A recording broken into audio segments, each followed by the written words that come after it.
Hello, hello. How's everybody doing today?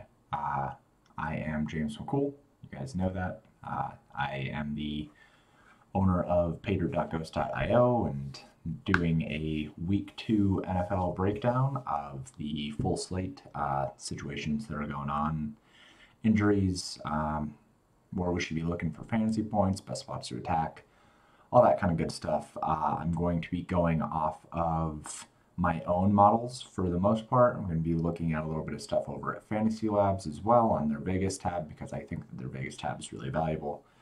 Might head over to RotoWire at some point, might head over to add more funds. I don't know. It's going to be great. So pretty excited to do it. Yes, indeed, woo and thank you. I try to be legend. I try to be legendary. Sometimes I'm just mythic, but most of the time I try to be legendary. So I think that it is kind of a good thing to lead off with talking about a couple of the more important situations that are going on here. So, we'll go over injuries and we'll go over the chalk spots that are going to be happening on the slate, and we'll move on towards a game by game breakdown, and then we'll talk about some of my own stuff and some of my own models. So, yeah, that's what we're going to be doing. First, let's see, is Benny Snell chalk for cash on DraftKings? No, because James Conner is not having a designation. He doesn't have any injury designation anymore. So Benny Snell off the table. He's not really usable. The options in cash that you're going to probably be using are going to be Jonathan Taylor and Derrick Henry. That would be probably my guess at what is the chalk combination in cash games. Hi, Zach. Hi, Adder. How you doing, man? Frying fish and talking football. I'm not frying fish today. Even though I could go for some fish and chips like Lazy Dog. I don't know if you guys have Lazy Dog where you live, but Lazy Dog is pretty awesome. They have really, really good fish and chips, and I would love to have that tonight. What's up, Earth Nation? How you doing, man? I'm doing okay. I'm not feeling too bad. I just ate some Cheez-Its, drinking some water, ready to talk some football. Hanging out here with Kershaw, who I don't know if you guys can see him, but he's right there, hanging out. He's feeling better after having to go to the vet the other day. So, yeah, feeling pretty good today. Oh, I get it. Yeah, okay. So like frying fish. I don't really fry fish anymore, man. I just want to help.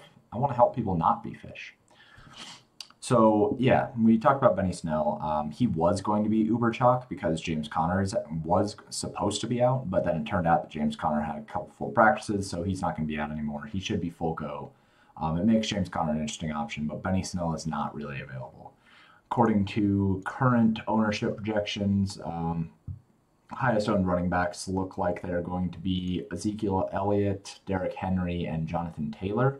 All three of those guys are going to be 24% owned or higher according to ownership projections. And then we have some higher ownership on Clyde Edwards-Helaire. We've got higher ownership on Christian McCaffrey and Delvin Cook, but all three of those guys are under 15% anyway. So, that's not really like super heavy chalk. And there's probably actually some really, really nice, leverage to be had on Christian McCaffrey if he's going to be a third of the ownership of Ezekiel Elliott. Like, I really, really like Christian McCaffrey tomorrow. It's not very often that you get Christian McCaffrey under 20% owned, so under 15%, like I'm super into that. Hey, how you doing, franchise? Hope you're doing well tonight. Can you fade Adams for Julio? Yeah, of course. I think you can fade any chalky wide receiver. I mean, if you're talking in cash, if there are people in this stream right now that are watching that are not part of the community Discord, like, first off, go sign up at the site. It's pretty cheap. Secondly, when it comes to cash games, my strategy is basically just like play literally the most popular players that you possibly can and just hope that other people make mistakes. So somebody like Devontae Adams, yeah, you can fade him for Julio in GPPs. I don't have any problem with that. But in cash games, you just eat the chalk because what you really want to accomplish in cash games isn't even necessarily trying to like think harder than the other people that you're facing. It's just trying to play the most popular plays so that you beat the most people who do not play the popular plays. If you start your builds with, let's see, let's go into overall ranges here. And of course, you can do this over on the site. You can just go into the sheets and you can sort the overall ranges tab by projected DK ownership, and it'll give you all the highest owned players. So if you start your lineups with Ezekiel Elliott, Jonathan Taylor, Derrick Henry, and Devontae Adams, like all four of those players projected to be over 20% ownership, that automatically is going to put you in a position where you are now punting down at wide receiver and tight end, which other people are going to do with Paris Campbell, Scotty Miller, CeeDee Lamb, Christian Kirk. Like all four of those guys are in the low 4K range. Choosing a couple of those 4K players, playing Logan Thomas, who I think is a really, really popular and good tight end to have in cash. Like, if you just start with that build, then you're going to be on your way to a really chalky build in cash, which is the way that you want to be building anyway. Like, you would rather just have all of the projected ownership possible in your lineup. That's just the best way to build cash game lineups. So to answer that question, like in a more complex way, yeah, you can fade Devontae Adams for Julio Jones in GPPs. It's just like in cash, you just eat Devontae Adams. You just play Devontae Adams in cash and play him with Jonathan Taylor and Ezekiel Elliott and just like fill in the rest with more chalk. Am I going to be putting chalk and optimal play notes in the sheet this week? Yes, I am. I'm going to be adding those after I go through this because this is kind of where I take all my notes. This is going to be kind of my first read through the slate, which is how I always prefer to do things anyway if I'm going to be doing a stream and taking notes.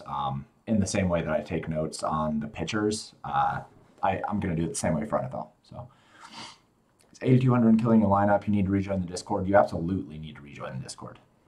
Yeah, but I mean, even if you're like not gambling, then you can still come hang out and talk. Like, it's a good place to learn. I really want it to be a place to learn as much as a place to gamble. So definitely, if you're a sub, come join the Discord and hang out. If you are a sub to James and not in the Discord, I would say you miss out on like maybe half the value of your sub, like 75% of it for sure. In GPP, if a super chalky Henry goes off for 40 and you don't have him, you aren't dead. Aren't you dead? Well, yeah, of course. I mean, if any super chalky player goes off in GPPs and you don't have them, then you're dead in every sport. Like, if in any sport, if a 40% owned player goes off for 10x their fantasy salary, then yeah, you're fucked that week. But the idea is that it's just really hard to predict the future. And if 40% of people are going to be on any given play most weeks, there's going to be a good chance that you'll profit a lot higher if you fade that and it fails for that 40% of the field. Like, you'll pass a lot more of the field if that 40% on play fails than you would if you were fading like a 5% on player. You know what I mean? Like, if 40% of the field spends 7,900 on Derrick Henry and they get into a super negative game script and he ends up touching the ball 14 times and only putting up like 12 fantasy points, and you faded him for, I don't know, like Clyde Edwards-Helaire, for instance, who's supposed to be half as highly owned, and he ends up putting up a 40 fantasy point day, then you pass 40% of the field just based on that decision. There's a lot of leverage in avoiding those super high owned plays. That being said, for a situation like Derrick Henry, what you really want to be doing with running backs usually is trying to eat the chalk. Like, you're not really worried about finding your leverage on running backs because we can calculate running backs a lot easier. We know that Ezekiel Elliott is going to be part of the game plan regardless of if they're up or down. So playing Ezekiel Elliott any given week is not going to be a bad decision at any point. Like, even if he's 30% owned, there aren't really too many situations in a week where he's going to drastically fail. I think that Christian McCaffrey is a lot the same way, right? Like, in any given week, he gets so much volume and he has so much touchdown equity that having him just matters a lot. Like, he's not going to fail in drastic fashion hardly any week. So having him, I think, makes sense as like a very chalky play. Derrick Henry, on the other hand, like, we know that he's not used considerably in the passing game. We know they don't want to pass all that much. So if they get down quite a bit, which I'm not saying is going to happen, but in the circumstance that they do, and he only carries the ball 14, 15 times, like, you don't want to pay 7,900 for that unless he runs in the end zone 3 times. So that's kind of the the thoughts behind fading Derrick Henry if you're going to do it, which I would probably prefer to do, but I don't think I would fade him for Christian McCaffrey. Like, that's not really a one-to-one, right? Because Christian McCaffrey is so much more expensive. Derrick Henry, he is game flow dependent. He hasn't needed to be game flow dependent for a while because they have been good and they've been staying in games. But on the off chance that it does end up being a situation where they are down by quite a bit, I'd just rather have somebody like Clyde Edwards-Helaire and Ezekiel Elliott. And you're not really sacrificing all that much by going Clyde Edwards-Helaire over Derrick Henry. That's really the choice that I would be making in GPPs personally. And the decision that I'll make tomorrow is if I am going to be using some combination of Jonathan Taylor, Ezekiel Elliott, and Clyde Edwards-Helaire, or if I'm going to be taking Derrick Henry. And it's just a decision that I have to think through a little bit more. But I'm definitely leaning towards Clyde Edwards-Helaire as of right now. It's not just you, it's saying to everyone, yep, if it happens, Cash App Optimal is happy. Yeah, exactly. I mean, we're happy about Derrick Henry doing super well in cash because you're likely going to have Derrick Henry in cash. I mean, it's very possible. I don't know if you can do it. Like, let's try to build that lineup really quick.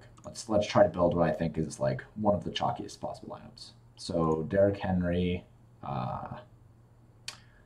where's it? Jonathan Taylor, and then Ezekiel Elliott. Where's Ezekiel Elliott? All right, so starting with those three leaves you with 4,700 left. I'm going to assume that people are just going to lock in Paris Campbell. People are going to lock in Corey Davis because there's no A.J. Brown. People are going to lock in CeeDee Lamb, I think is going to be pretty popular. People are going to go Logan Thomas. Yeah, and then you got plenty of money. Like, if you just start with that, right? Like, this is pretty fucking close to what I think is going to spit out of an optimal cash game lineup just based off of ownership alone. Like, every single one of these players is going to be projected near the top of their position in terms of ownership, and then you just fill in a quarterback and a defense, and like, boom, there you go. It's going to be really easy. You don't even have to go with the Dolphins D to get Murray. Like, you could probably punt defense and get Lamar Jackson or something. I don't know, but you can build a really easy cash game lineup this week. Just locking in those three running backs to start and then going super cheap at wide receiver. I did say that I wanted to get Devontae Adams. So, like, can we do that? Let's find out.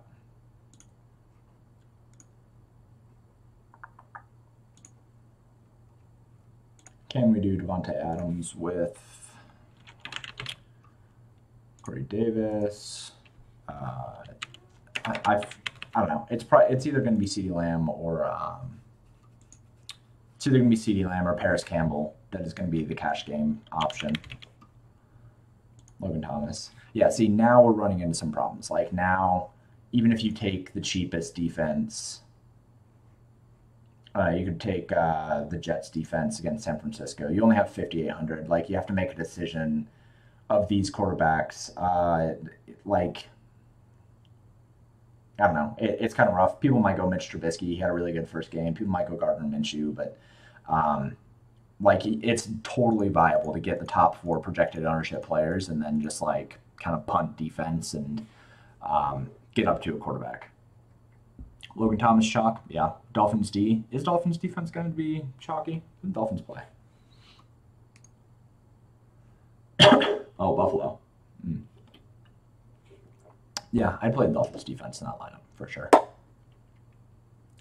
Oh, Scotty Miller. No, yeah, you're right. Yeah, it's probably Scotty Miller over Paris Campbell. So yeah, I mean, you guys get the point. Like, you're just like putting together like all of the cash or all the projected ownership that you can possibly get. Like, it's really easy to do it. You can get the top four projected ownership players and then just like fill them in with super cheap wide receiver value. And remember that in cash games, like, you don't care that much about stacking. You care more about just like the overall efficiency of the lineup. So really easy to build a cash lineup this week. I didn't exactly plan on doing that, but here we are. So that was pretty easy. Let's see. So let us go over Twitter really quick. Go to Adam Levitan. Because I remember, yeah, there it is. All right. So, like, if you don't follow Established Run on Twitter, you should follow Established Run on Twitter. Those guys are fantastic. I trust Adam Levitan and Evan Silva and those guys. Josh Hermsmeyer, I love all of those guys. So, if you don't already follow them, and if you feel like you need more of a subscription than you just have with me, like, I fucking suggest Establish the Run for sure. But they're super valuable. I'll probably use a lot of their stuff for like injuries and designations, stuff like that. But so far on the week, we have George Kittle out, we have AJ Brown out, we have Kenny Galladay out, we have Jameson Crowder, Philip Lindsay, Jack Doyle. I don't know who Darrington is. I don't know who Max Williams is. Or well, Max Williams is a tight end, but Godwin actually did get ruled out, so Chris Godwin is out, confirmed. Um, Questionables: Cortland Sutton, Golden Tate, Devontae Parker, Michael Pittman, Duke, and Brendan Cooks. Questionable, probable, Zach Pascal, and Gerald Everett. Miles Sanders is in, James Conner is in, Brendan Ayuk is in.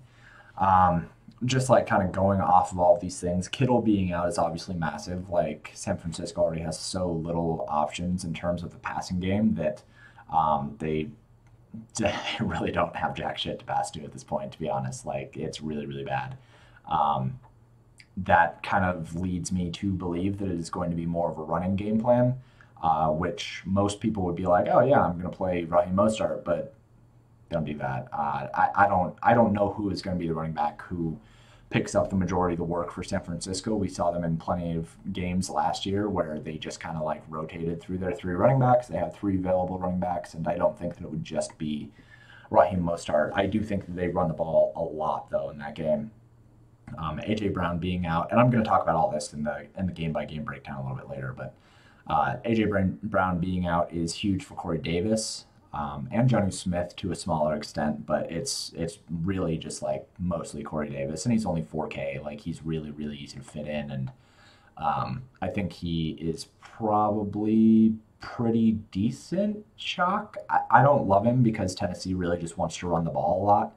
You're kind of hoping that he gets there on like 7 targets, which that's kind of hard to assume that it's absolutely gonna happen. I mean, I have him projected for 12.7 fantasy points.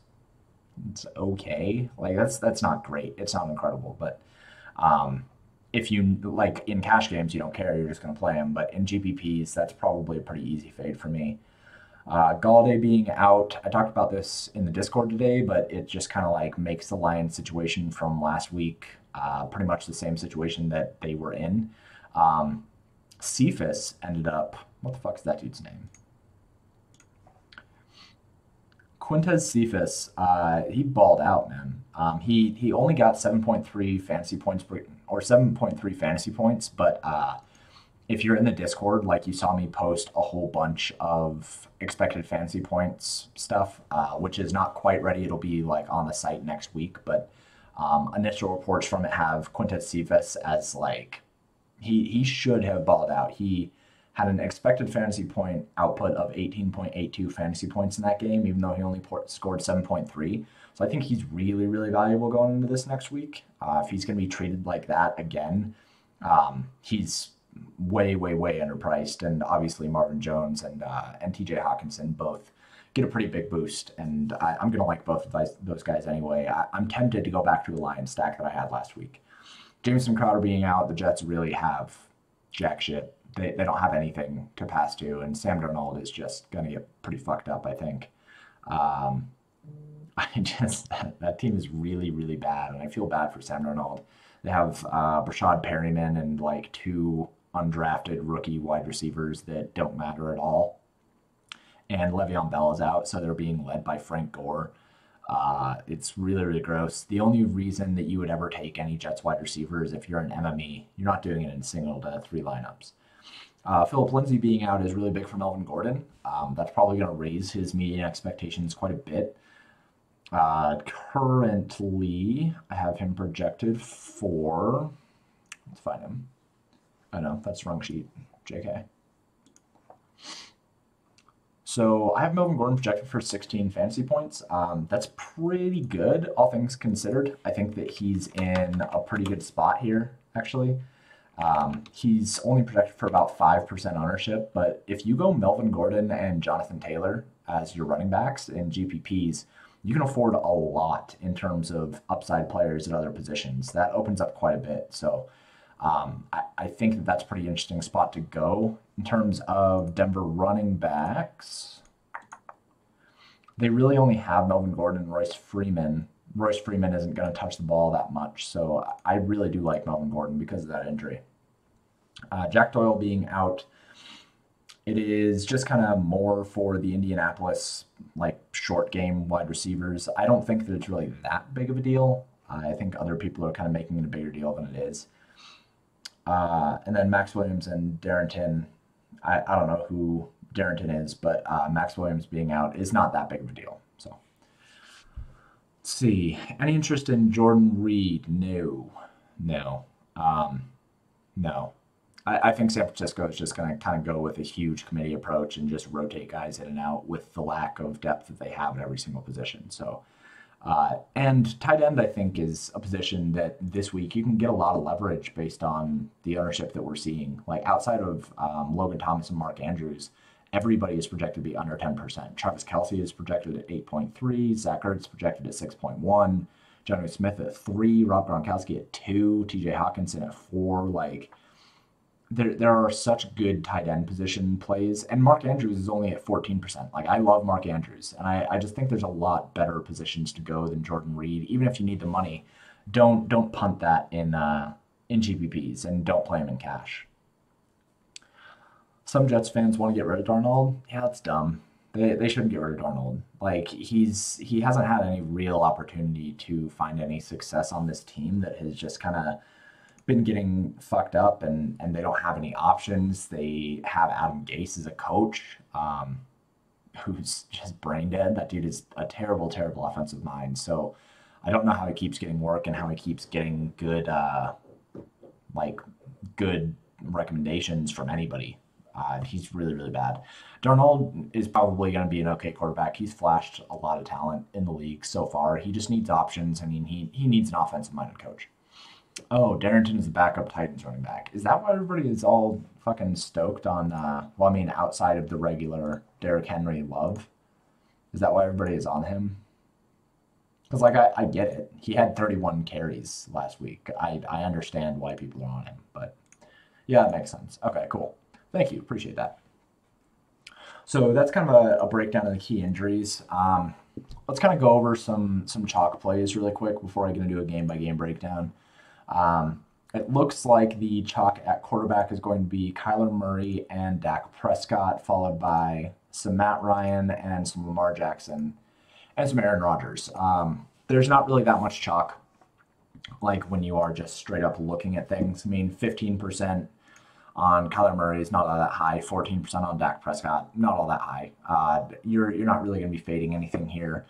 Looking at the quarterbacks, it does kind of like give me a little bit of pause to say that either one of those quarterbacks should be faded. I think that Dak Prescott's in a really good position, and I think that Kyler Murray, with DeAndre Hopkins and with how much he ran last week, is in a really good position as well. So both those guys deserve to be chalk. Dak Prescott in like the highest total game on the week by a long shot, and if you go to the sheets and you look at the touchdown expectations, they are projected for the most passing touchdowns on the week at 2.04.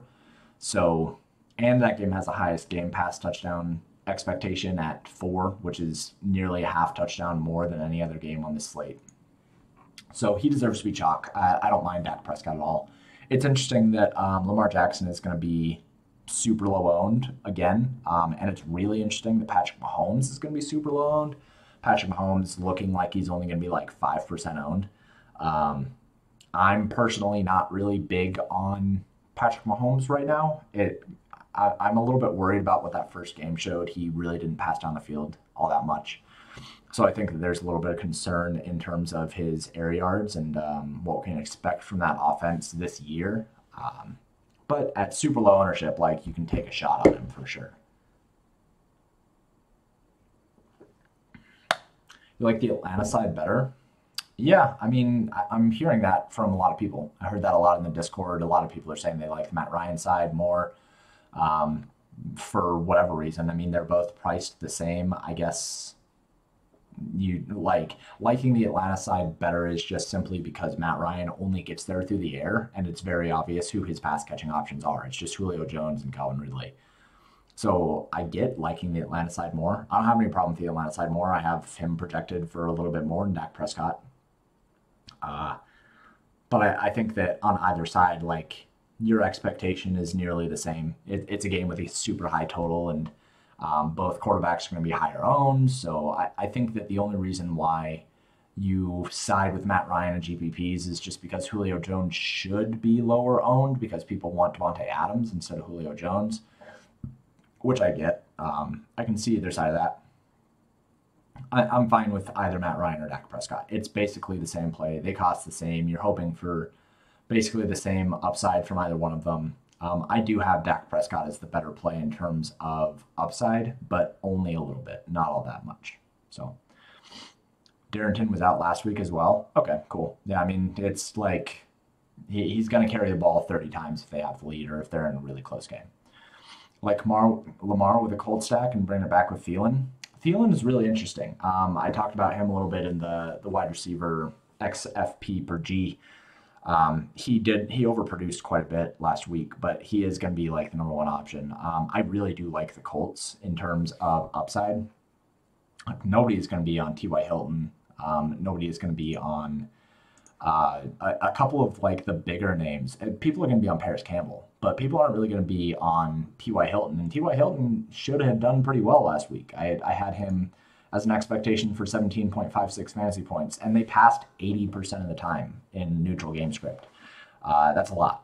So I expect them to continue passing quite a bit. I was skeptical of it going into the first week, talked about how I thought they would probably use him as a game manager, but Philip Rivers fucking slinging the ball, throwing it a whole bunch. So I don't mind T.Y. Hilton. I think he should be pretty low owned this week at 5,700. People are going to like Paris Campbell more, which I think is fine. Like, they have basically the same median expectation when the ball is getting thrown all that much. So, okay, cool. See you later, man. I'm definitely going to load this up onto the site so you can watch tomorrow morning as well. So thanks for tuning in, though. Let's see. So with QBs, really, you're not going to be fading anybody for chalk. You're not going to be playing anybody because they're low owned. I love Lamar Jackson every single week.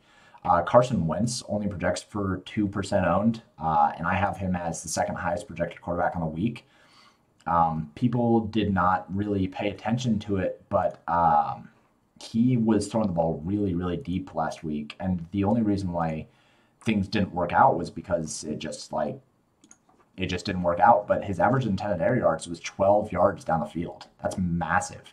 His average completed air yards was only 6.3, but his average intended was 12. That was the most on the entire slate, on the entire week. Lamar Jackson came in at 11.1, Kirk Cousins 10.8, Tyrod Taylor 11.6, and Mitch Trubisky 10.5. So those were all the guys over 10 yards of intended air yards last week. And there's going to be a lot of people that are like not on those plays. Like, nobody is going to play Kirk Cousins. Nobody and their mother is going to play Tyrod Taylor. Lamar Jackson is projected pretty low owned. Carson Wentz projected really low owned. People just aren't on these plays, and that's really interesting. I think there's quite a bit of leverage on plays like that where they were throwing the ball really deep down the field. Like, the big plays were there. Deshaun Jackson, for instance, should have gone off. He only had 6.6 fantasy points, but in terms of his expected yardage, I had it at 144.45. Like, he was getting deep targets. So I really like Deshaun Jackson for a bounce back. I really like Carson Wentz for a bounce back here, and nobody is on Philadelphia. Like, the flop lag is going to be wild when they end up taking down the slate, and people are going to be pissed. Outside of that, most of the quarterbacks, regular suspects, right? I mean, there's not really that many question marks or like weird things in terms of ownership or projections for me. With the quarterbacks, Sam Darnold is projected for the worst, Lamar Jackson projected for the best. So if you guys have more questions on quarterbacks, like, for sure we'll answer them. But I'm going to move on to running backs really quick. Top projected running backs in terms of ownership is going to be Ezekiel Elliott, then Jonathan Taylor, and then Derrick Henry. Those three guys are all projected over 20% owned. Clyde Edwards-Helaire, Christian McCaffrey, Kenyon Drake, and Ronald Jones are all projected over 10% owned, but under 15% owned. So that's kind of where your chalk is aggregating right now. Ronald Jones is an interesting name up there at 5,200. Like, I'm gonna prefer Melvin Gordon at the same price. Kenyon Drake at 5,900 is interesting as well. I don't mind him. I have him projected for like 18, but I wouldn't play him over Jonathan Taylor. So there's some pretty interesting names in terms of projected DK ownership and of the projected chalk, right? Ezekiel Elliott, great chalk. I have no problem with him. That's a really, really high total game, and I expect Dallas to be scoring plenty, like they should. But Mike McCarthy, I don't know, he's an idiot. So they might not score as much as expected, but Ezekiel Elliott's in a great spot for 8,200. Jonathan Taylor, 5,700. I don't mind him at all. He's going to be somebody that you just kind of eat the chalk on because he's in a really good spot where the Colts, with how much they passed last week, he got 6 receptions after coming in after Marlon Mack. The rushing work wasn't really there. I think he only had like 9 rushes or something like that. I can go check. Let's see, Jonathan Taylor. Yeah, he only had 9 rushes, but he had 6 targets. He hit expectation pretty much dead on the head at 15 fantasy points. And that was coming in after Marlon Mack got injured. So bump that up to 17 or 18 fantasy points is like a general expectation. I think 20 is well within reason. And for 5,700, you're probably eating that chalk. There's really not that many ways that it can go wrong. The biggest way that it can go wrong is if he's not on the field when they score touchdowns, which would go to Nyheim Hines or it would go to Jordan Wilkins, I think, is the guy behind him. But Jonathan Taylor is a really safe running back play at 5,700. I don't have any reason to really fade him unless you're in like the Millie Maker and you're playing the chalkiest stack ever and just want to avoid him. I'm fine with that, I think. And then Derrick Henry, I talked a little bit about him at the beginning of this. I'd rather fade him at 23% owned because I think that Clyde Edwards-Helaire is a better play. I think that Dalvin Cook is a better play. I think that Saquon Barkley is maybe not a better play, but like a similar play. So I think there's just better plays in terms of safety and routes towards success than Derrick Henry. But I am okay with him having a 200-yard day and just crushing my life.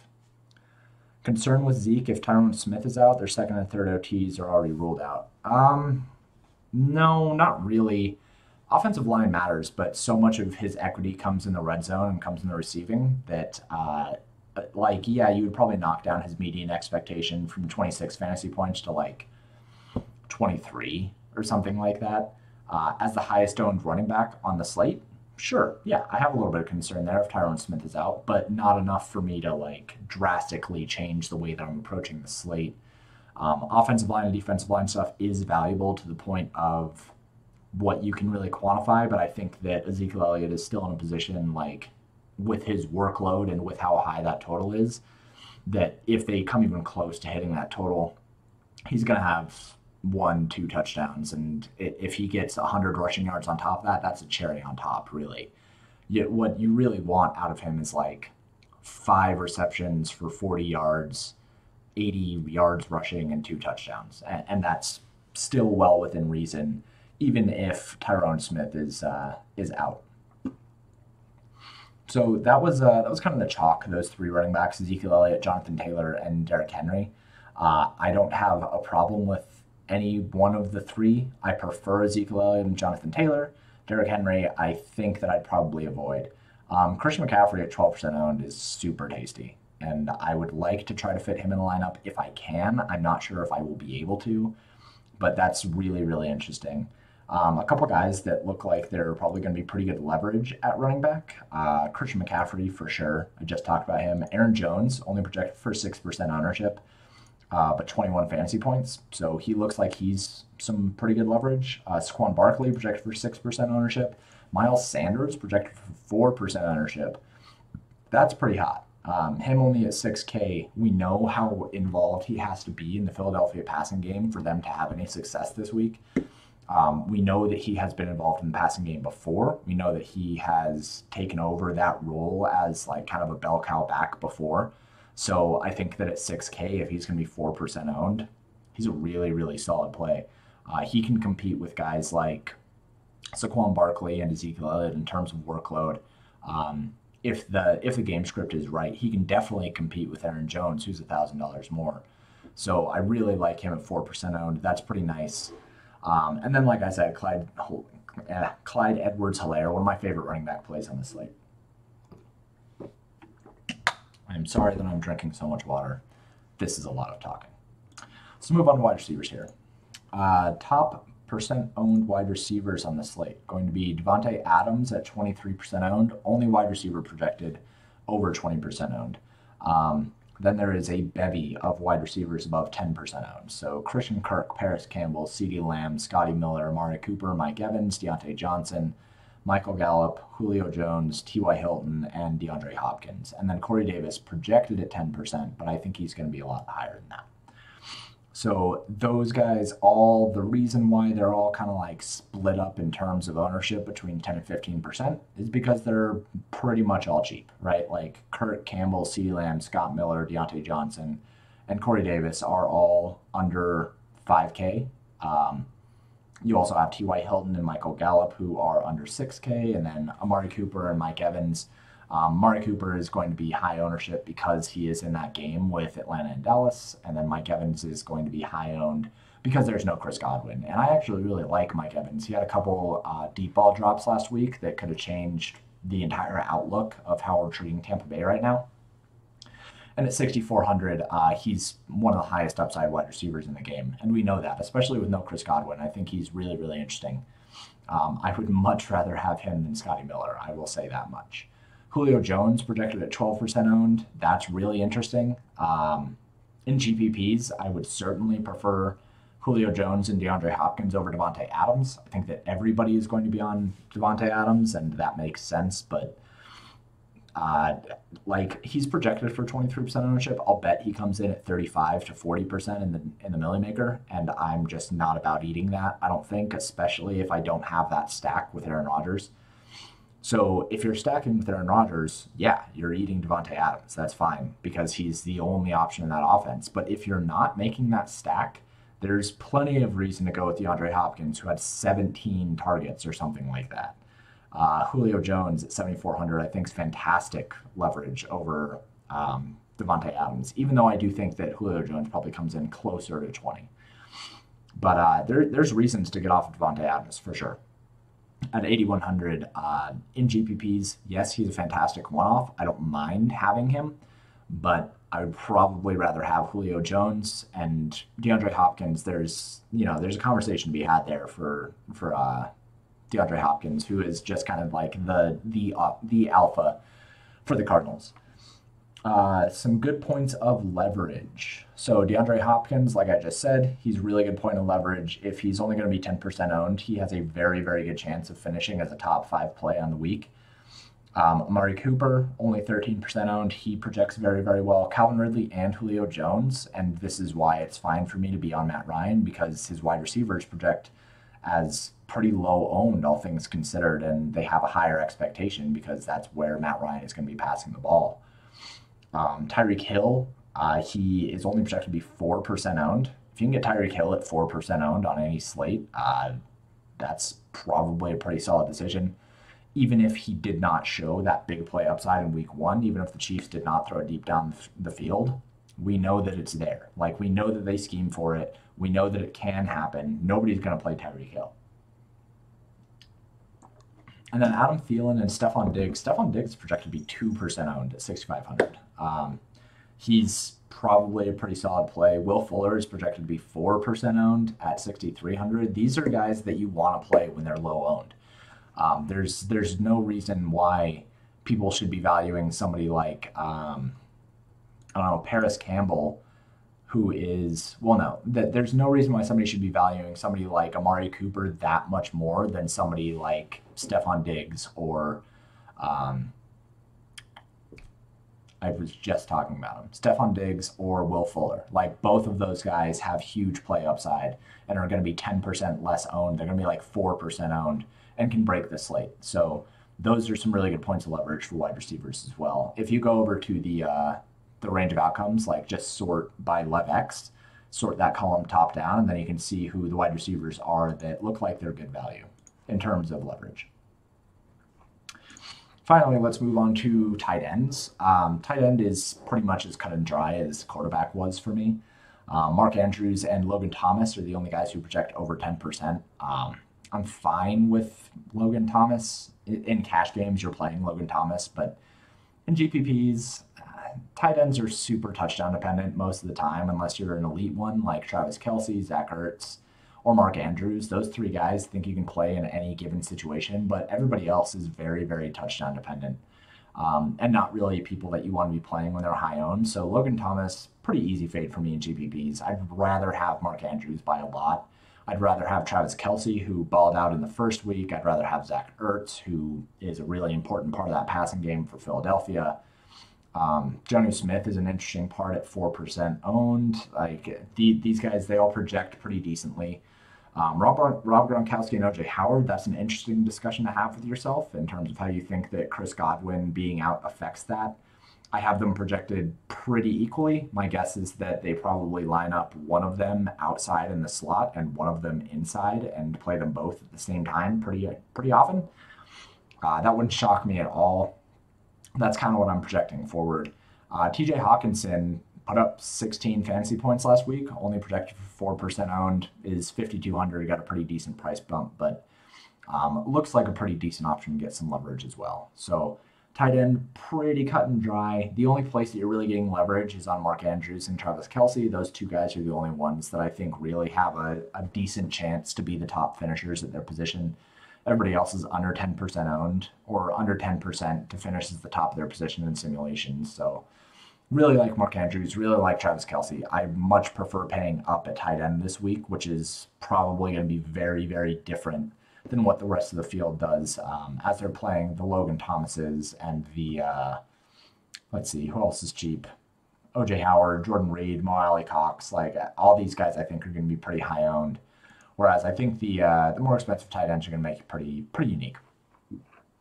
So that is kind of a breakdown of the players and the chalk and where I think that we can kind of find leverage. I'm going to go over the Vegas stuff really quick because I do think that it's important to kind of look at who are the risers and fallers. And I'll show you guys how I do that. You can do it in the sheets as well. So we're going to go over that here in a second. And then we'll go over the game by game and just kind of give some quick thoughts on each game and how I think they'll play out. And then we'll get out of here. Yeah. So let's jump over to Vegas. So this is the Vegas tab. If you guys haven't looked at this yet in the sheets, like it's a pretty important thing. I use it every week to kind of look at a couple different things, right? So I have it default sorted by current team total, which is just kind of the team total for each team based on their Vegas line, based on the over-under. So the top team, the last time that I ran it, which I think was like a couple hours ago, was Dallas at 28.75 and then Baltimore at 28.5.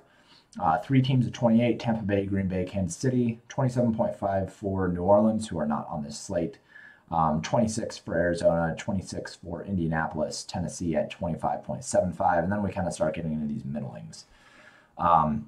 Ideally, what you want is team total over 24. That's kind of like the cutoff that I look for. That's an important number for me. So any of these teams, I think from here up, Seattle, San Francisco, Atlanta, Tennessee, blah, blah, blah. These are teams that I think are kind of worthwhile in terms of stacking. Another thing that I like to look at is the difference in team total from open to close. So if you sort by this, you can see what teams have been bet up so far through the week.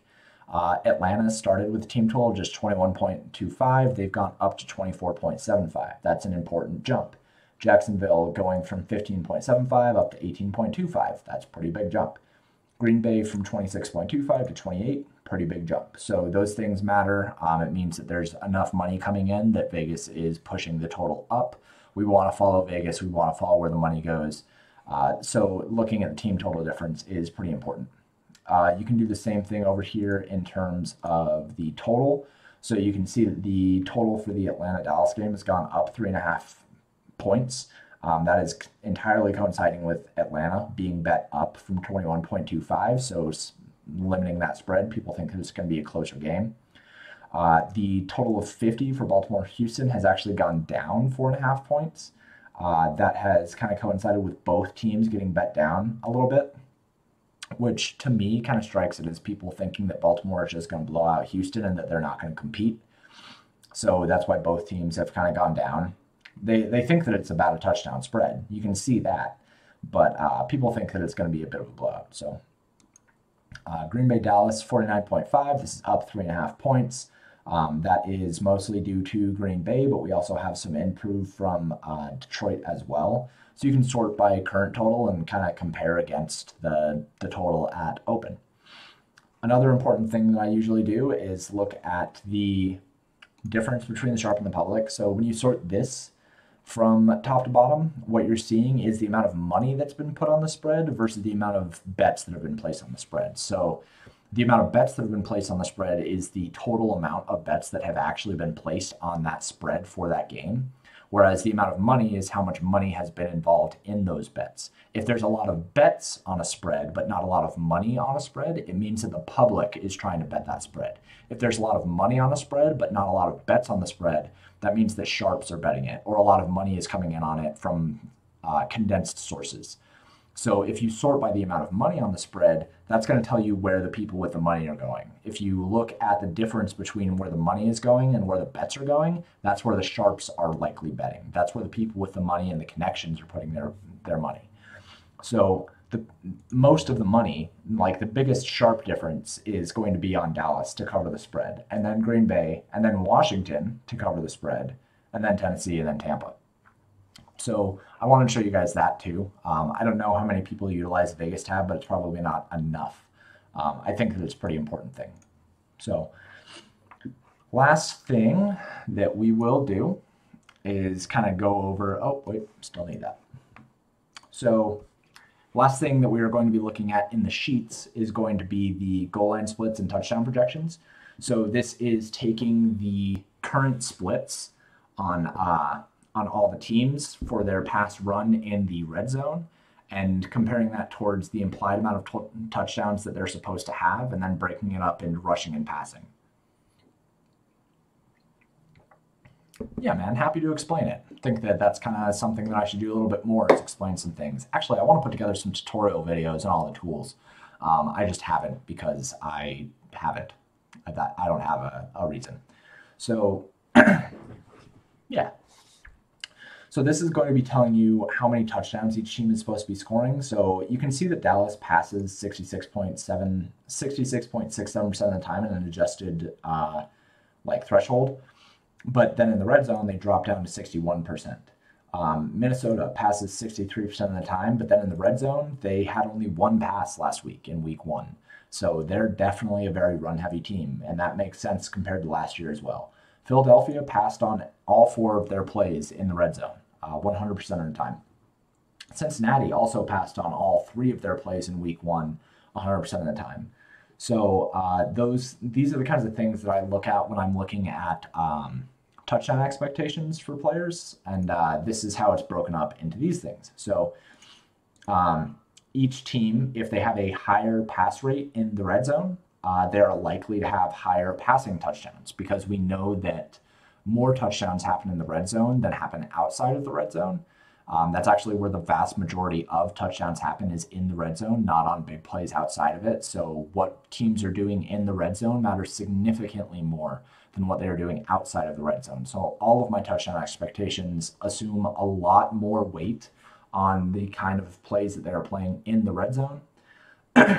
So teams like Dallas, Atlanta, and Tampa Bay, those 3 teams are the top 3 in terms of passing touchdowns. Those teams are going to be really good to stack. Dallas and Atlanta, no surprise that they're up here. They have a really, really high team total. They both pass quite a bit in the red zone, and we expect those things to turn into touchdowns. Tampa Bay, Indianapolis, and Philadelphia as the next 3 teams. Philadelphia passed a shit ton in the red zone. Now, it might be because they were down their top 2 running backs. That's totally fair. What this tells me, though, is that because Philadelphia wants to pass a lot in the red zone, even if they get Miles Sanders back and they use him, it just makes Miles Sanders a better play in DFS. Like, they're either going to be running it with Miles Sanders because they don't have a whole lot of depth and a lot of people that they trust behind him, or they're going to be passing it. And I already liked Carson Wentz quite a bit, and Miles Sanders is involved a lot in the passing game. So that makes me think that Miles Sanders is a pretty damn good play. Um, but it makes me like Carson Wentz even more because I know that they're going to be able to pass in the red zone. They don't have any reason not to. Arizona, and then Seattle, and then Green Bay. So Seattle's not on the main slate, but Arizona and Green Bay are kind of like the last two kind of top tier passing teams. Those would be the other teams that are worthy of stacking. You expect 1.82 passing touchdowns for Arizona, 1.76 for Green Bay. These are kind of the teams that you would expect to have quite a bit of passing touchdowns and would be good for stacking. For rushing touchdowns, you can sort down for rushing touchdowns as well. Minnesota, no surprise. It's why I like Dalvin Cook every week. In and out, I think that he's always a pretty damn good play because they always want to be rushing in the red zone. Whenever they get to the red zone, they want to rush the ball. Dalvin Cook's their top back. I think they're going to use him a lot this week. Like, Dalvin Cook's going to go way under the radar, and he shouldn't. New England at 1.61, not on the main slate. Kansas City at 1.49. Love Clyde Edwards-Helaire. Tennessee at 1.47, no surprise. Arizona at 1.42. Arizona's actually projected for quite a few touchdowns here. If you look at it, 2.99 is pretty good. New Orleans is not on the slate. And then you have Green Bay, Tampa Bay, Kansas City, Baltimore, and Dallas. So 2.99 here for Arizona, 2.91 for Indianapolis, and 2.88 for Tennessee. Those teams, like all these teams, look like they're going to score quite a bit of points, and Arizona's pretty cheap, all things considered, for the amount of rushing touchdowns and passing touchdowns that they're going to get. So this is another way to use this tool. If you guys are not using this tool, this is a great way to look at teams that you should be stacking. Pass touchdowns tells you who you should be stacking. Rush touchdowns tells you where the best running backs are likely to be. And then game pass touchdown tells you what game stacks you should probably be making. Dallas, Atlanta is a no-brainer. Minnesota, Indianapolis, though, probably not a no-brainer. Like, that's one that I think is going to go under the radar quite a bit. Really like Kirk Cousins this week after week one. People are kind of on Detroit and Green Bay. And then these last two, Baltimore, Houston, Carolina, Tampa Bay. I think people are a little bit on Carolina, Tampa Bay, but not many people on Baltimore and Houston. So this is a great way to look at game stacks as well. That's going to do it for like kind of going through the sheets. Now let's kind of go through each game and talk about what I think is going to happen in each one. And then I'll likely get off of here and go talk in Discord or play League of Legends or something.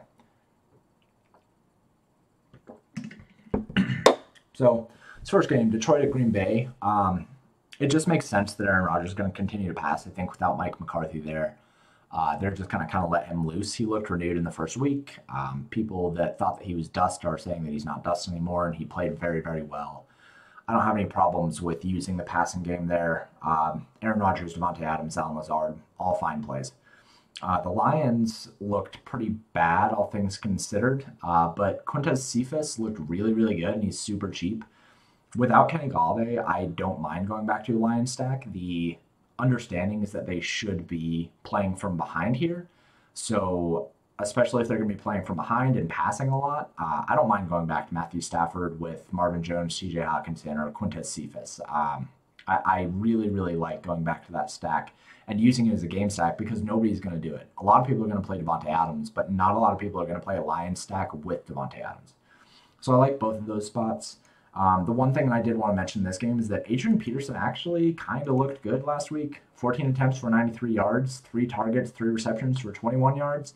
I had him as somebody who probably should have scored like 18, 19 fantasy points. He should have had a touchdown. So if you need a cheap running back, Adrian Peterson, not the worst option in the world. Outside of that, I think that's pretty much it for this game. And yes, excess cash league. I've been practicing a lot of ADC so that I can kind of get better at my positioning and get better at team fighting and stuff like that. And I'm having fun. Having fun this time. San Francisco, New York Giants. Just crossed off your list. You really don't need anybody from this game. The only one that you are even considering is Chris Herndon. In GPPs, you can take some shots on the wide receivers for either team, but you really are not doing that the vast majority of the time. I talked about Raheem Mostert. I think that all of these running backs kind of like spell each other, and there's nobody who is going to be a good play. Just cross this game off your list. New York Giants and Chicago Bears. This game's actually pretty interesting. I think that Trubisky and Jones is kind of like a fun little face-off. Like both these guys have a lot of upside. They both run the ball. They both pass the ball deep down the field. Mitch Trubisky, like I said, quietly he was one of 4 quarterbacks to throw for more than 10 yards and an average in 10 air yards in week 1. 10.5 is really good. The expected completion percentage sucked, but 10.5 yards, really good. And then, let's see, did I have...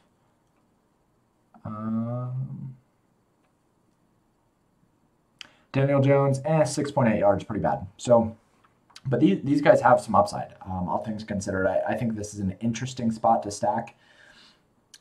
It was, Slayton? Yeah, it was Darius Slayton that just, like, fucking crushed it last week. 9 targets, 102 yards, 2 touchdowns. Allen Robinson was just short of a couple touchdowns. He ended up failing us a little bit, but he's going to be a good option as well. Again, only 6,400. This game's kind of hard to break down from a wide receiver standpoint, but Saquon Barkley, after burning everybody in week 1 with 15 attempts for 6 yards, which is terrible, he's going to be a really, really interesting option. At 8,400, nobody is going to play him. Nobody will play him. He's really, really good leverage over Ezekiel Elliott and Derrick Henry as an elite running back. You guys know my thoughts on Saquon Barkley. I don't necessarily think he's all that valuable, but in DFS, when he's going to be like 4% owned, he's really valuable. For the Rams in Philadelphia, I love Philadelphia this week. I love Philadelphia. I love Carson Wentz. I love Deshaun Jackson. I love Zach Ertz. I love Dallas Goedert. I love Miles Sanders. Like, give me all the Philadelphia this week. I think they bounce back in a big way here. This Rams defense is really not all that great. They have a very good defensive lineman in Aaron Donald, but I really don't think that it's going to scare me off of stacking this team where Carson Wentz was just chucking the ball deep down the field. And not only was he chucking the ball, but he had a pretty good expected completion percentage. So stacking him with Deshaun Jackson is probably where I'm going to start my GPP build this week. It's my favorite stack. I can already tell you that now. And I don't even mind adding Zach Ertz or Dallas Goedert or Miles Sanders. Like, I could even go with Carson Wentz, Miles Sanders, and Deshaun Jackson and feel good about that. On the other side for the Rams, I think that people are overlooking Malcolm Brown. I looked at him earlier. 4 targets and 18 attempts last week is pretty damn good. And they run a pretty competitive game with Cowboys the entire time. So 5,700, nobody is looking at Malcolm Brown. I think that you probably project Malcolm Brown for like the same projection as Jonathan Taylor at the same price. So there's probably really good leverage to be had on Malcolm Brown, especially if you think that they are going to just mud stomp Philadelphia. I don't think that they do, but if the Rams get out to a pretty big lead, taking Malcolm Brown this week, not the worst idea. I already talked about Miles Sanders, really like him. Robert Woods did really well and just got extended, so I don't mind going back to him. But with the Rams, like, they spread out their targets quite a bit between Cooper Kupp and Robert Woods and their tight ends as well. So I don't love going with Robert Woods. I think there's much better wide receivers, but he's going to be low owned, and I don't think it's the worst idea. If you're going to be bringing somebody back, I would go with Robert Woods. If you go with like Carson Wentz, Deshaun Jackson, and Robert Woods, I think that's a fantastic way to start things. For tight ends, Zach Ertz and Dallas Goedert, I think, are kind of interchangeable at this point. I don't mind using either one of them, but I prefer Zach Ertz since I think more people are going to be on Dallas Goedert. With Jacksonville, Tennessee, there is really not a whole lot that I like from this game. It kind of goes two ways, though, right? Like, if you think that Tennessee is going to win this game decidedly, or even keep this game close, then Derrick Henry is going to touch the ball 30 times, and he's probably going to cakewalk to 20 fantasy points and be a pretty good play. If that happens, then Corey Davis is probably a really bad play, and the wide receivers for Tennessee are probably really bad plays because Ryan Tannehill will only throw it 13 times. So if you think that they are in very good position here, then you want to play Derrick Henry. However, if you think that you are fading Derrick Henry, the reason why you're fading Derrick Henry for the most part is thinking that he's not going to get enough work to end up being a good fantasy play.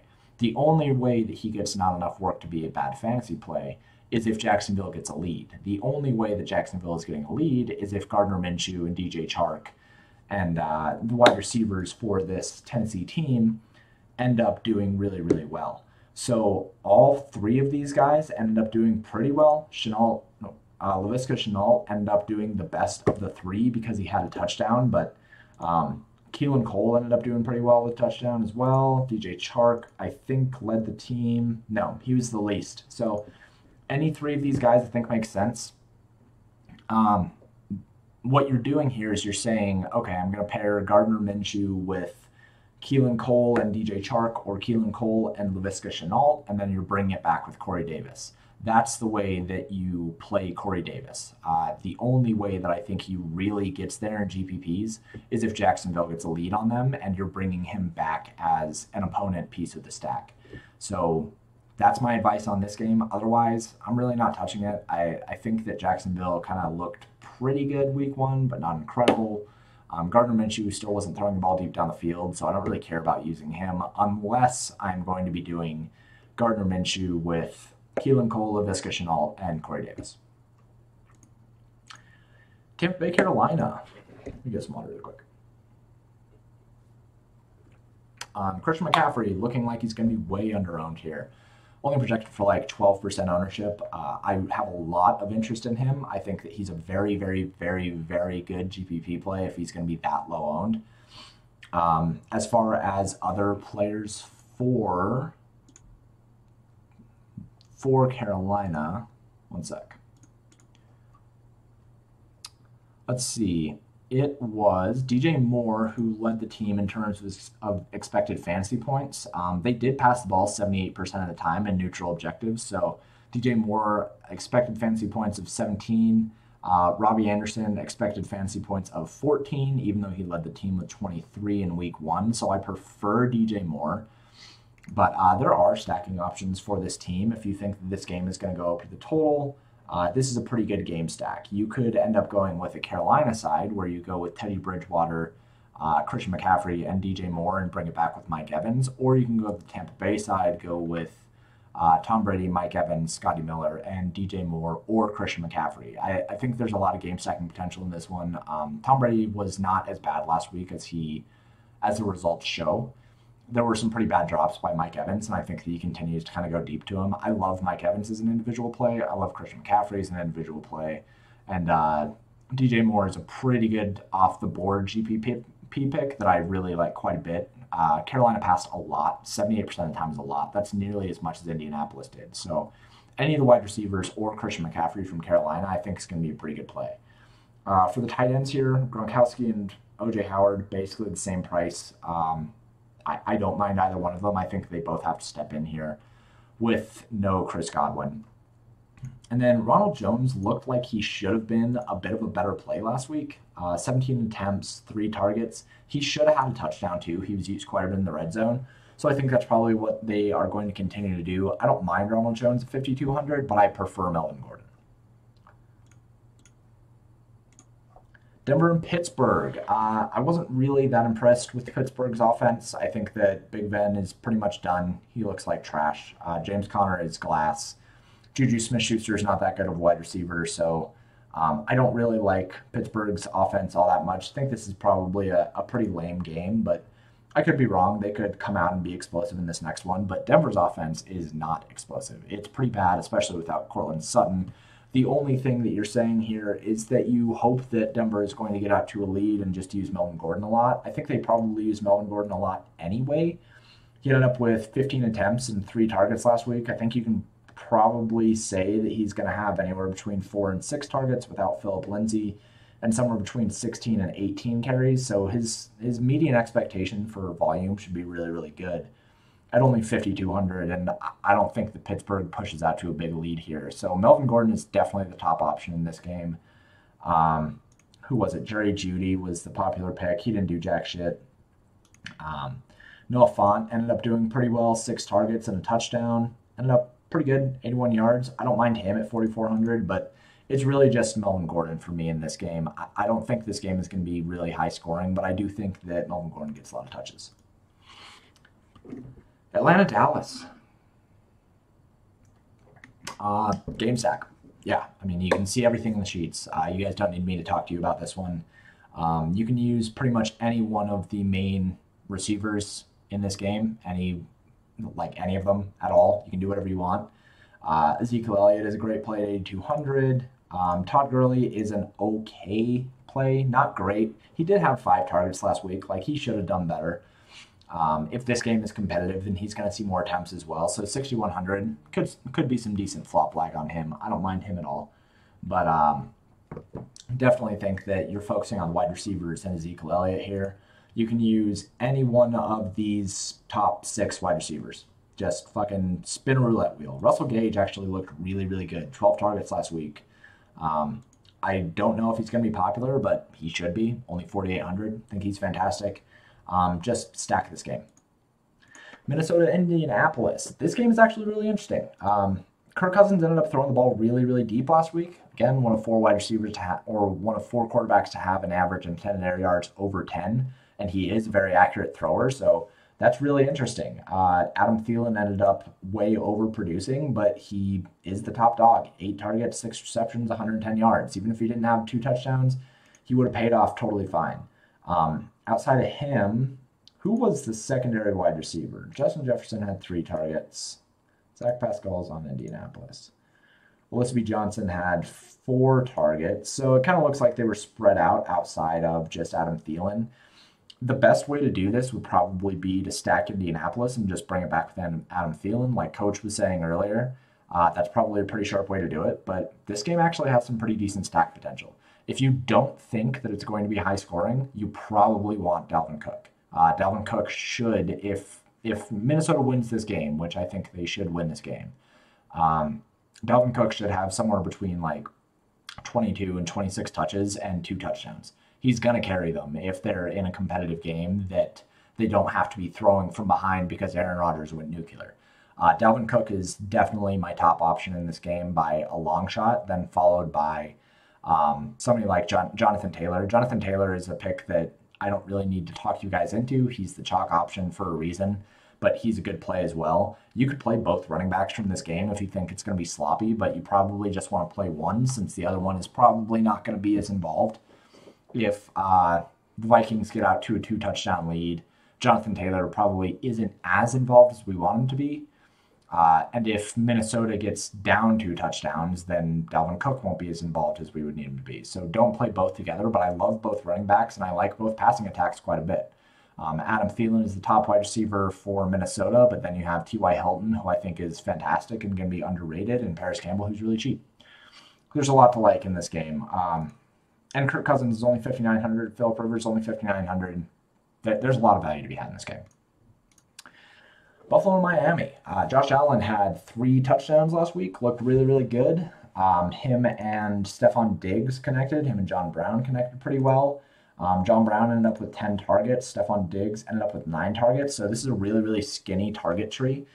It looks like something that you're going to be able to get away with a very easy double stack, but you don't really want a double stack with Josh Allen because he's going to run the ball so much that he doesn't need to pass to get there. So choose one of these 2 wide receivers. Either one is going to be fine. Preston Williams looked pretty bad, honestly. Devontae Parker looked pretty bad, honestly. He is questionable. If he's out, then Preston Williams is a fantastic option. Tight ends don't really matter in this game either.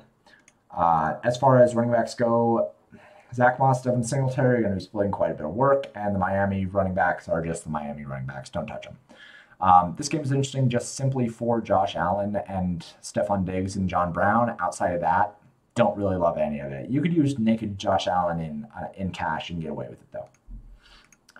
Washington, Arizona. Arizona in a really good spot here. Like, Kyler Murray ran quite a bit. He had 13 rushing attempts for 91 yards. He had 230 yards passing on 40 attempts. That's some good shit, man.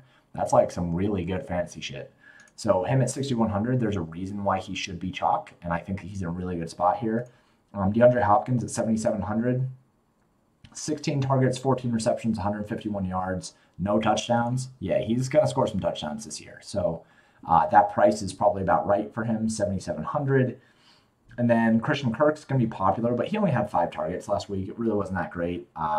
Really, you don't need to use a secondary stack with Kyler Murray and DeAndre Hopkins. That's just kind of where you're going in this game. I think they probably end up having the same kind of chemistry for a while until teams start bracketing off Hopkins if they do.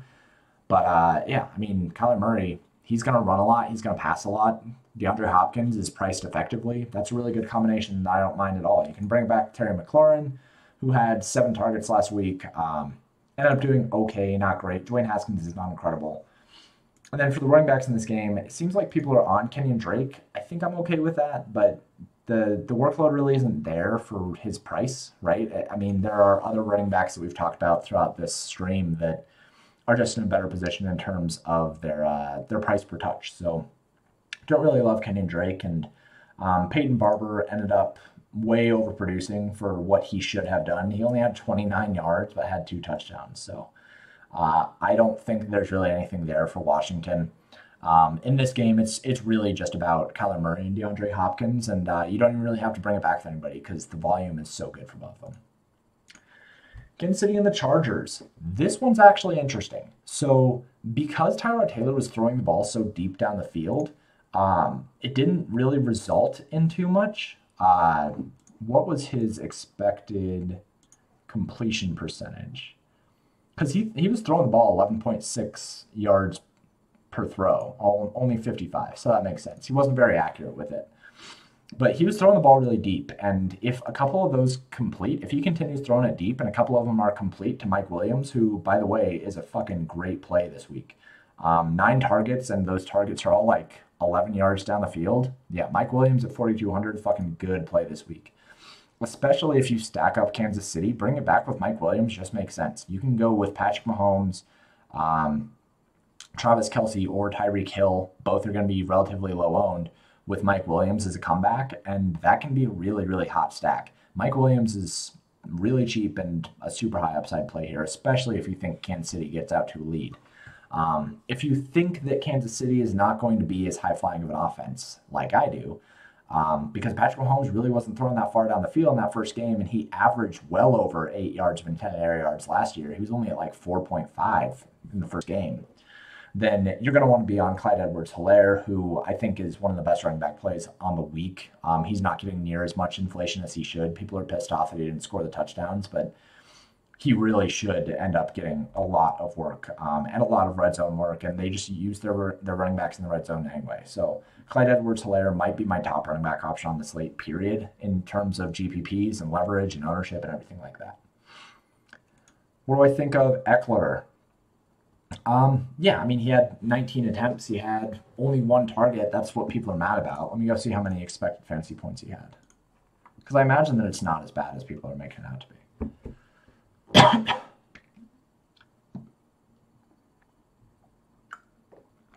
Yeah, I mean, I had him at 16.72 expected fantasy points, scoring 0.81 touchdowns. The problem really is targets. If he doesn't have the targets, it's kind of hard for him to be a super effective runner. He was fine. It wasn't bad. At 6,500, I think, with no ownership, like he's way better play this week than he was last week. But I don't think that they're going to be passing the ball to him. So if they get down, like his work isn't really guaranteed, and I don't think this team is going to be all that good in that respect. So I do think that he's an okay play. I wouldn't say a solid play. I think he's an okay GPP play, but I do worry a bit about him in terms of the targets and in terms of his goal line work. If they get into the goal line and they start running the ball, then cool. But if they're going to pass the ball in the red zone, then just give me all Mike Evans.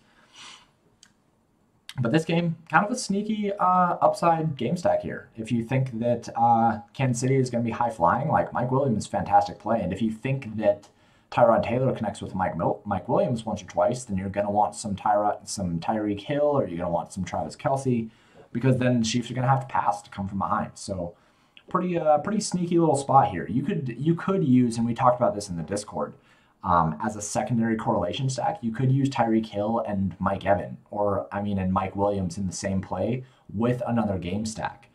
That way, if you think this game goes off, it's probably going to be Tyreek Hill and Mike Evans that are doing the damage, and then you can get double correlations. But this game, I mean, Clyde Edwards-Helaire is like the nuts.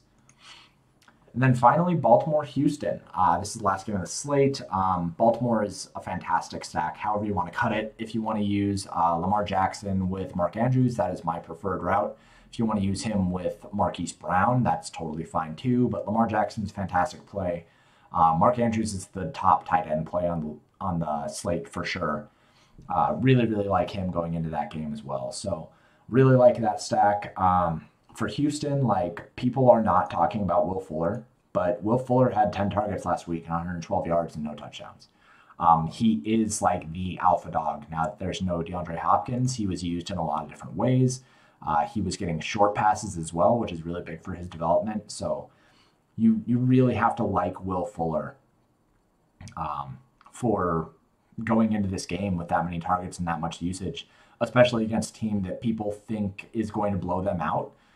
Like he should be in a position to do really, really well here as the wide receiver one. So I really don't mind using Will Fuller as a comeback. If you use Lamar Jackson with Mark Andrews and bring back Will Fuller, you get like all the upside out of this game, since I think the only way they stay in it is if Will Fuller has a good game. As far as running backs go, David Johnson played pretty well, 11 attempts, 4 targets, but like they got blown out. So you don't really know what his usage was. He kind of lucked into some stuff. He had an okay game. It wasn't great. I have him projected for 15.7 expected fantasy points, so a little bit less than what he actually ended up scoring, but he's an okay play. 5,800, I don't love him, but he's okay. So as far as the quarterbacks go, love Lamar Jackson. Sean Watson, he ended up rushing for 27 yards, 6 attempts for 27 yards. That's okay, but they didn't really pass enough, like especially down that much. If he's not going to pass that much, I don't really have that much option. What is TOC? What is TOC, man? I don't know what TOC is. 1 million first plus a, I don't know what it is. It's like one of those like inter-sport championship things that DraftKings runs, but it doesn't, like you're not playing for that. Anyway, that's going to do it for me. I've broken down everything on the slate, I think. If you enjoyed this and you're not a sub to the site, go over to paydirt.ghost.io and sign up on the site. It's only $25 a month. Also, subscribe here. I talk about whatever sport is going on that day that I can talk about. But anyway, thanks for tuning in. I'm going to go back into Discord, talk about a couple more things, do some notes on some chalk plays, and hopefully have a great week too.